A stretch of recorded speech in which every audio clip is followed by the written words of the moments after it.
श्री गणेशाय नमः। श्री वररामचंद्राय नमः। श्री हनुमते नमः। श्री गुरुचरण कमलेभ्यो नमः। उमापति महादेवाय नमः। भक्तजन, हम सभी लोग बाबा गोस्वामी तुलसीदास रचित श्री रामचरितमानस के अर्थ सहित कथा का अमृत श्रवण पान कर रहे हैं। आज के पूर्व दिवस की कथा में सप्तर्षियों और माँ जगदम्बा पार्वती गिरिजा का संवाद समाप्त हुआ था और जिसका अंतिम दोहा कि तुम माया भगवान शिव सकल जगत पितुमात नाई चरण सिर मुन चले पुनि पुनि हर सतगात। तो आज की कथा हम उसी से आगे की ओर चलते हैं कि जब सप्तर्षि माँ गिरिजा जगत जननी भवानी आपकी जय हो कहते हुए चले तो जाई मुनि नहीं मोवंतु पठाए करि बिनती गिरिजहि गृह ल्याए बहुरि सप्तऋषि शिव पहि जाई कथा उमा कै सकल सुनाई। तो शिव जी की आज्ञा थी कि गिरि प्रेरि पठेउ भवन, तो उसी आज्ञा का पालन अब यहाँ सप्तर्षि कर रहे हैं और यहाँ प्रेरित के अर्थ को और अधिक खोल दिया बाबा गोस्वामी दास जी ने। पहले प्रेरी कहा, अब यहाँ पर पठाए। जाई मुनि नहीं मोवंतु पठाए अकरि बिनती गिरिजहि गृह ल्याए।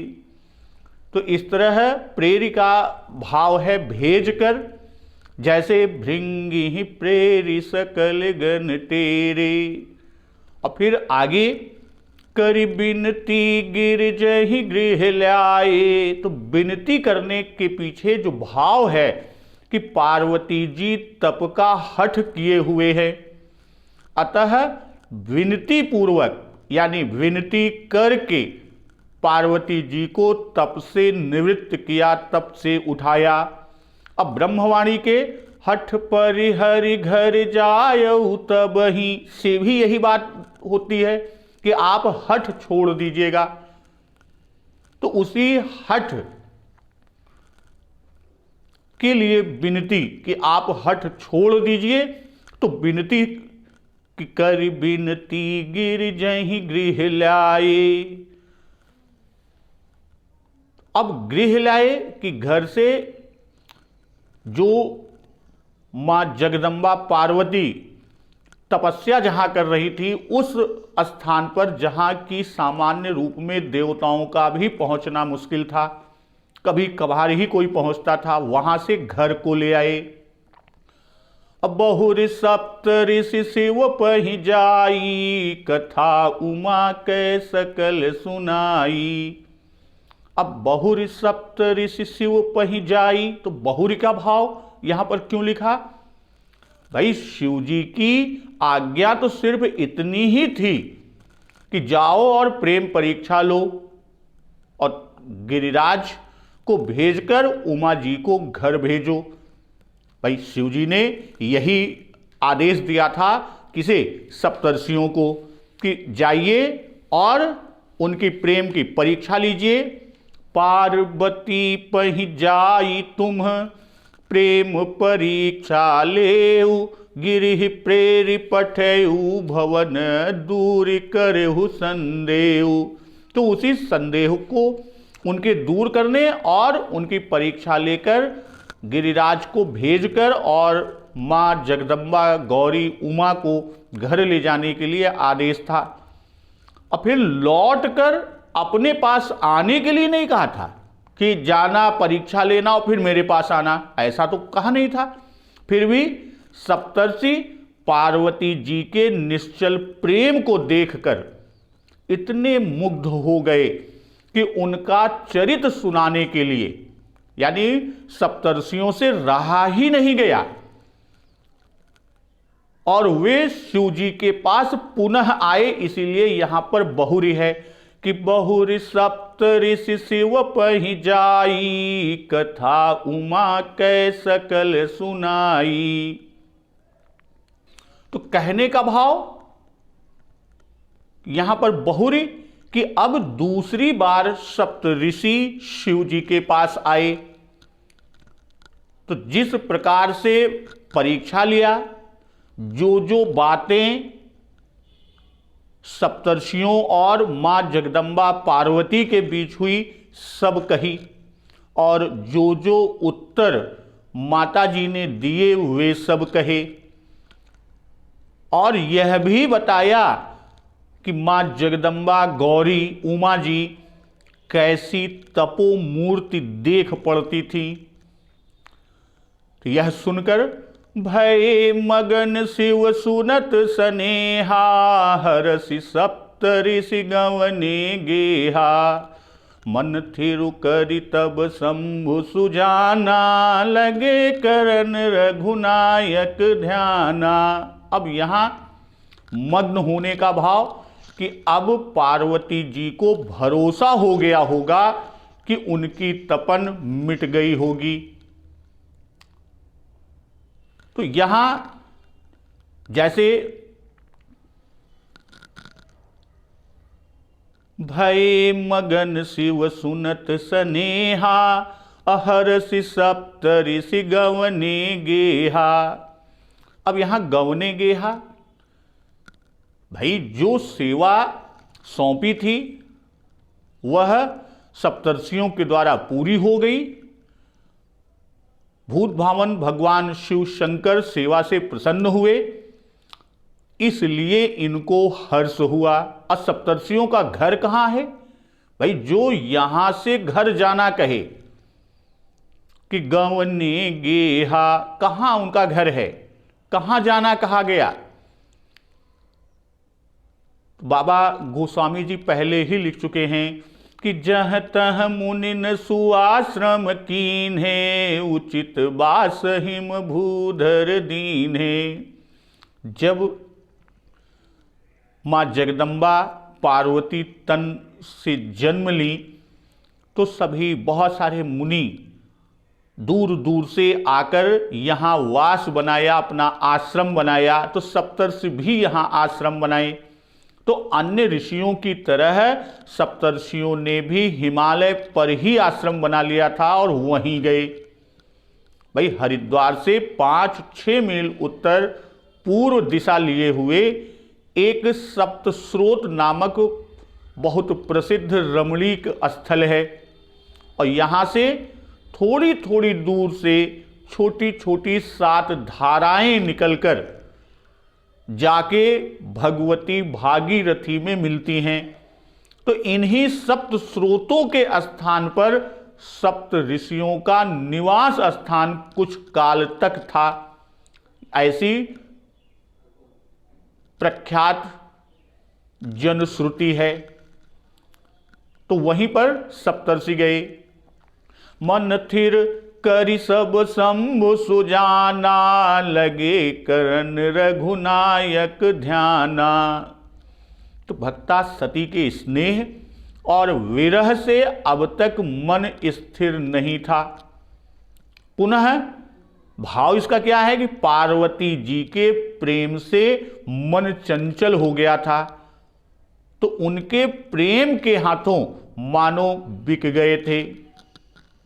पार्वती मंगल में इसका उल्लेख है, हम ही आजु लगी कनउड़ काहुन कीन्हु, पार्वती तप प्रेम मूल मोहिलीन्हु। पार्वती मंगल में इसका उल्लेख है इसी तरह का। तो आगे यहां पर पूरी तरह से पार्वती प्रेम परीक्षा का प्रकरण समाप्त होता है। गिरजा और सप्तर्षि संवाद समाप्त हुआ था कल की कथा में। आज अब यहां इस चौपाई पर पार्वती प्रेम परीक्षा का प्रकरण समाप्त होता है। अब आगे बाबा गोस्वामी दास जी कि तारकु असुर भयउ तेहि काला, भुज प्रताप बल तेज विशाला, तेहि सब लोक लोकपति जीते, भय देव सुख संपत्ति रीते। भाई उसी समय तारक नाम का दैत्य हुआ, जिसकी भुजाओं का बल, प्रताप, तेज बहुत बड़ा था, या यूं कहें कि जो बड़ा प्रतापी, बलवान और तेजस्वी था, और उसने सब लोगों और लोकपालों को जीत लिया। देवता सुख और संपत्ति से हीन हो गए, सुख और संपत्ति से खाली हो गए। तो पद्म पुराण के सृष्टि खंड में तारकासुर के जन्म की कथा कुछ इस प्रकार से बताई गई है। तारकासुर के बारे में थोड़ा सा हम लोग चर्चा आपस में जान लें। महर्षि कश्यप के वरदान से दिति के वज्रांग नामक एक पुत्र हुआ, जिसके सभी अंग वज्र के समान सुदृढ़ थे और जन्मते ही सब शास्त्रों में वह पारंगत हो गया। अब माता की आज्ञा से स्वर्ग में गया और अमोघ तेज वाले पास से इंद्र को बांध लाया। तो ब्रह्मा जी और कश्यप जी के कहने से वज्रांग ने इंद्र को मुक्त कर दिया और ब्रह्मा जी से वरदान मांगा कि मेरा मन तपस्या में लगे और वह निर्विघ्न पूरी हो, यानी उसमें किसी प्रकार की विघ्न बाधा न हो, हमारी तपस्या निर्विघ्न हो। ब्रह्मा जी ने उसे वर दिया और एक वरांगी नाम की स्त्री उत्पन्न किया और उसको पत्नी रूप से अंगीकार करने के लिए दिया। तब करने लगे तो ब्रह्मा जी ने प्रसन्न होकर वर दिया कि उसके हृदय में आसुर भाव कभी ना हो, यानी आसुर प्रवृत्ति उसके अंदर कभी नहीं हो और तपस्या में ही उसका अनुराग बना रहे। तो तपस्या को जब समाप्त किया और वह घर आते हैं तो स्त्री को नहीं पाते और वन में अकेले स्त्री को रोते हुए पाते हैं। जब उन्होंने पूछा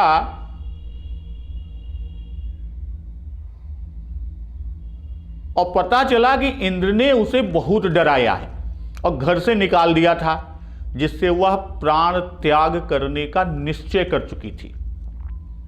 और वज्रांग से वरांगी ने कहा कि आप मुझे ऐसा पुत्र दीजिए जो मुझे इस दुख समुद्र से तार दे। तो वज्रांग ने इसी आशय से फिर तप किया और ब्रह्मा ने उसे वर दिया कि तारक नामक महाबली पुत्र होगा। वही आपका यहां पर बाबा जी उल्लेख किए हैं कि तारकु असुर भयउ तेहि काला, भुज प्रताप बल तेज विशाला।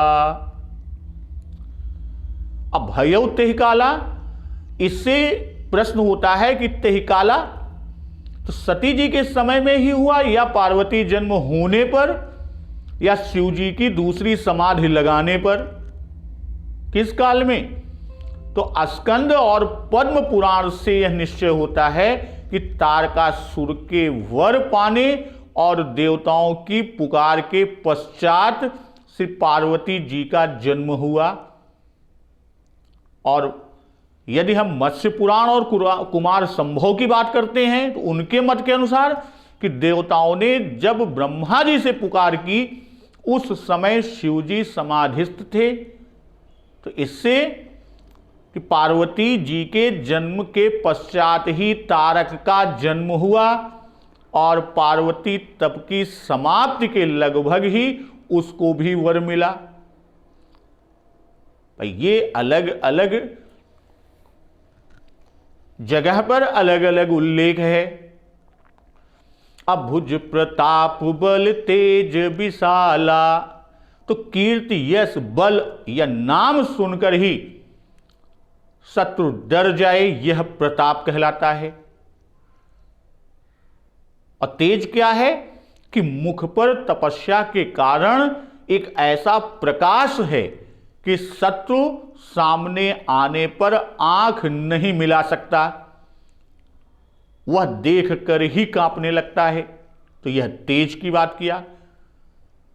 और देखते ही सिर झुक जाना, नम्र पड़ जाना, यह तेज का प्रभाव होता है। और बल कि कैसा भी दुर्घट कार्य हो, किसी भी प्रकार का, उसे सुगमता से बिना परिश्रम से कर डाले, ऐसा बल। तो यहां तहि सब लोक लोकपति जीते। अब यहां आगे कि वह लोक और लोकपालों को जीत लिया, लोक और लोकपालों को जीत लिया। रवि शशि पवन वरुण धनधारी, अग्नि काल जम सब अधिकारी, सभी लोकपति। अब पद्म पुराण में उल्लिखित है कि अपने दूत वायु से दैत्यों का उद्योग सुनकर इंद्र ने संग्राम की तैयारी की और यमराज जी को सेनापति बनाकर समस्त लोकपाल अपनी अपनी दुर्जय सेना लेकर साथ में गए, पर सबके सब प्रथम बार में ही हार गए। तब उसने सबके लोकों पर अधिकार जमा लिया, इसीलिए लोक लोकपति जीते। बाबा जी ने लिखा, अभय देव सुखदम संपत्ति रीते, भय देव सुख संपत्ति रीते, अर्थात सब देवता पराधीन होकर रह गए। और पराधीन को सुख कहा, भाई पराधीन सपने सुख नाही, इसलिए सुख रीते कहा कि सुख से रिक्त हो गए, सुख छिन गया, उनके सभी लोक छिन गए, इसलिए संपत्ति रीते कहा। अजर अमर सो जीति न जाई, हारे सुर कर विविधि लराई, तब बिरंचि सन जाई पुकारे, देखे विधि सब देव दुखारे। अर्थात वो ताड़कासुर न तो बुढ़ा ही होता है, न ही उसका शरीर किसी प्रकार जीर्ण व जर्जर होता है, और वह न किसी के मारे मरता है, अतएव जीता नहीं जाता, अजेय हो जाता है। और हारे सुर कर विविधि लराई, अजर अमर सो जीति न जाई, हारे सुर कर विविधि लराई। जितनी भी लड़ाई की विधियां हैं, सब प्रकार की लड़ाई किया, फिर भी जीत न पाए। कौन? देवलोक, देवता, सुर। अब कोई भी प्रकार जिसमें लड़ाई का न बचा, यानी हर प्रकार की विधि, लड़ाई की प्रत्येक रीति से लड़ा, लेकिन वो हार गए। या यूं भी कहें कि साम दाम दंड भेद सब प्रकार से वो लड़ाई में हार गए। तो बहुत बार लड़ाई की किंतु न जीते। तब बिरंचि सन जाई पुकारे, देखे विधि सब देव दुखारे। जब किसी प्रकार न जीत पाए, तब अपना कोई पुरुषार्थ न चला, जब उनका कोई भी पुरुषार्थ नहीं सफल हुआ, तब सृष्टि के रचयिता बिरंच जी के पास जाते हैं। बिरंच का भाव कि ये सृष्टि के रचयिता हैं, तो इन्होंने ही देवता के लिए स्वर्ग आदि लोक रचे, और सृष्टि रचने के समय से ही अपने स्वर्ग लोक यज्ञ भोगी देवगण को अधिकार में दे रखा। भाई यही तो हुआ, और वह अधिकार तारकासुर ने छीन लिया। तो उन्हीं के पास फरियाद लेकर आए हैं। भाई रीति सामान्य में भी यही है कि जब देवता दैत्यों व राक्षसों से पीड़ित होते हैं तब वह ब्रह्मा जी के पास ही जाकर प्रार्थना और फरियाद करते हैं। वैसे ही यहां भी उन्हीं से पुकार किया।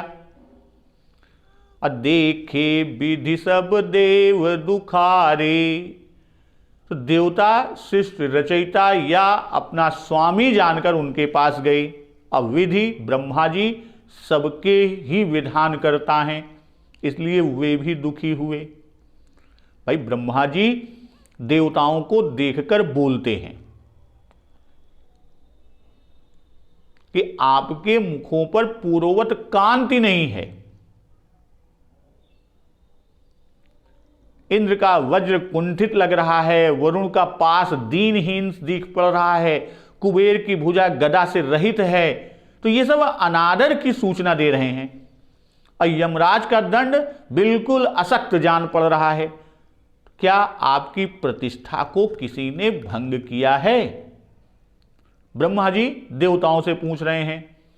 तो सब सन कहा बुझाई विधि, दनुज निधन तब होई, शंभु शुक्र संभूत सुत, एहि जीतैरन सोई। तो सबसे कहा कि जिसमें सबको संतोष हो, सब मिलकर उपाय करें। और सबसे कहा, इसी से सभी ने वचन सुनकर अंत में प्रशंसा की है कि मत अति नीक कहई सब कोई। या यूं समझे हम, समझाया कि उसने ऐसा बड़ा उग्र तप किया था कि उसके तेज से पृथ्वी जली जाती थी। और इस दुख के निवारणार्थ हमने उसे वरदान देकर अनुकूल बनवाया। पृथ्वी को जलन से मुक्त कराई और तपस्या से रोका उसे। तो वह इस समय देवता, दैत्य और असुर सभी के अवध्य है, यानी उसका कोई वध नहीं कर सकता। जिसके द्वारा वध हो सकता है वह अभी इस त्रिलोक में पैदा ही नहीं हुआ है। तो उस दैत्य ने अपनी मृत्यु मांगी। कैसे? मृत्यु 7 दिन के ऐसे शिशु से मांगी है जो शंकर जी के वीर से पैदा हो। भाई शिव जी के वीर में एक ऐसा तेज है, और उस तेज से जो पुत्र होगा वह तारका का वध करेगा और फिर तुम्हारा कार्य सिद्ध होगा। तो वही पुत्र तुम्हारा सेनापति बनेगा। तो पार्वती जी ने शिव जी को पति रूप में पाने के लिए तप किया है और मैंने उन्हें वरदान दिया है। भाई ब्रह्मवाणी हुई है कि अब मिले हैं त्रिपुरारी, और शिव जी समाधिस्थ हो गए हैं। तो तुम लोग जाकर ऐसा उपाय करो कि शिव जी की समाधि छूटे, वे समाधि से बाहर आए और पार्वती जी को ग्रहण करें।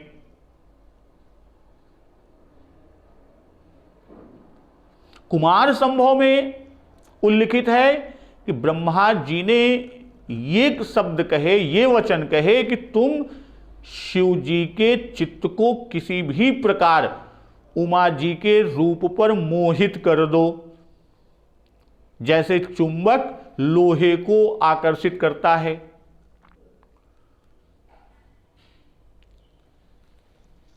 सब सन कहा बुझाई विधि, अदनुज निधन तब होई।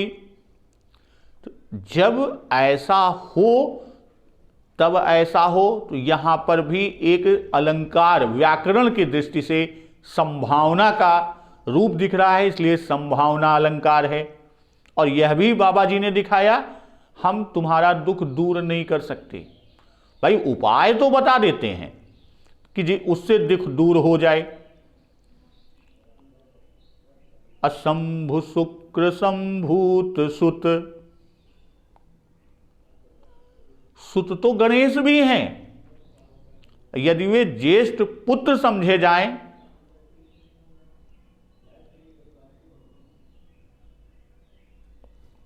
किंतु समस्या कहां है कि वे शंभु शुक्र संभूत नहीं हैं।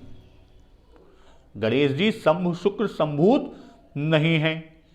तो मोर कहा सुन करहु उपाई, होई ईश्वर करई सहाई। सती जो तजी दक्ष मख देहा, जन्मी जाई हिमाचल गेहा। तेहि तपुकीन शंभुपति लागी, शिव समाधि बैठे सब त्यागी। भाई मोर कहा सुन करहु उपाई, कि उपाय करो और ईश्वर पर भी भरोसा रखो। ईश्वर पर भरोसा इसलिए कि वे कार्य को सफल करेंगे। तो यहां पुरुषार्थ और ईश्वर दोनों की सहायता को बाबा जी दिखा रहे हैं कि दोनों पर विश्वास करो। भाई जीव के लिए दोनों ही बातें कर्तव्य हैं, उपाय भी और ईश्वर का भरोसा भी। तासु दूत तुम तज कदराई, राम हृदय धरि करहु उपाई। सखा कही तुम्हनी की उपाई, करिय दैव जो होई सहाई। भाई सखा कही तुम्हनी के उपाई, यह सुंदरकांड के 51वें दोहे में है। और इसी बालकांड के 69वें दोहे पर बाबा जी लिख चुके हैं कि तदपि एक मैं कहूँ उपाई, होई करई जो दैव सहाई। तो होई ईश्वर करी सहाई। तो यह एक प्रकार से ब्रह्मा जी का आशीर्वाद ही हुआ। भाई ऐसा कहा क्योंकि मनुष्य का कर्म में अधिकार है, फल तो ईश्वर के हाथ है। भाई शुभ अरु अशुभ कर्म नुहारी, ईश देई फल हृदय विचारी। इस तरह होई है ईश्वर करिय सहाय, ये ब्रह्मा जी के वचन हैं। और होई करई जव दैव सहाय, ये हिमांचल जी के लिए नारद जी के वचन हैं। तो ब्रह्मा जी तारकासुर को तो वर दे चुके और इधर पार्वती जी को भी वर दे चुके हैं। तो वे भगवान के प्रभाव के भाई 12 प्रधान ज्ञाताओं में से हैं, इसलिए उन्होंने ही निश्चय कहा होई ही करी सहाई। तो देवर्षि नारद ने जो संदिग्ध वचन कहा, क्योंकि उन्हें पार्वती का ऐश्वर्य हिमांचल जी से अभी गुप्त रखना था। तो भक्तजन आज की कथा यहीं तक, फिर अगली कथा अगले दिवस पर आगे के अमृत पान को हम लोग करेंगे। तो एक बार जोर से बोलिए सियावर रामचंद्र की जय, पवन सुत हनुमान की जय, जगत जननी माँ जगदम्बा की जय, गुरुदेव भगवान की जय, उमापति महादेव की जय।